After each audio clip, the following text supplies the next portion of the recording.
Now that Italy has joined the war, we'll be seeing a lot of action and intrigue on the Italian front. But some of you have asked what Italy was doing leading up to her entry in the war, so that's what I'm going to talk about right now.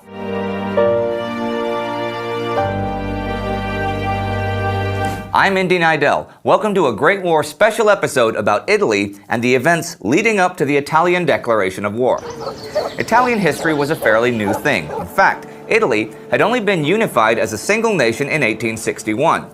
Now, the geographic concept of Italy, from the Alps to the southern tip of the peninsula, was ancient, but Italy hadn't been unified since the fall of Rome over 1,500 years earlier. But 3 wars of unification, mostly against Austria-Hungary and with occasional French intervention, did the trick, and Italian patriots, led by Giuseppe Garibaldi, had their nation. However, there was still land that was seen as Italian that was not part of that union, notably some of the southern Alps and the port of Trieste that belonged to Austria-Hungary.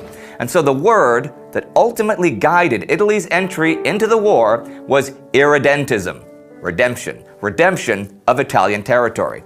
Now, if we take a look at Italy in 1914, its population was around 35 million, making it the 6th largest European nation. But Italy was poor and mostly agricultural, and compared to the other large nations of Europe, was undeveloped. The per capita income, for example, was only half that of France's, and illiteracy was high. On top of this, Italy produced little steel, and was dependent on British coal, and was not even independent in terms of food supplies, relying on imported wheat to survive.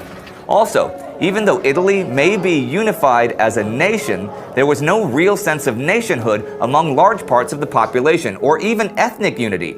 In terms of just language, a Venetian and a Sicilian could not understand each other. The Italian language was the dialect of Florence and was widely spoken only among the elite.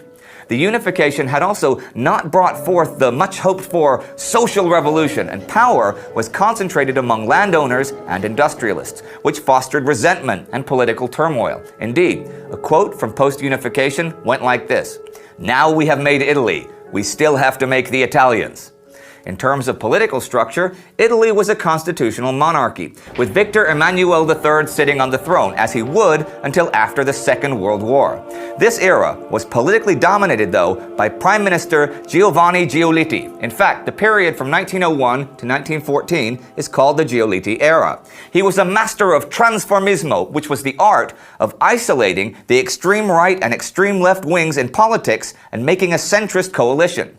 He was a liberal who passed a series of progressive social reforms that improved the general standard of living, but he was no longer prime minister when the war broke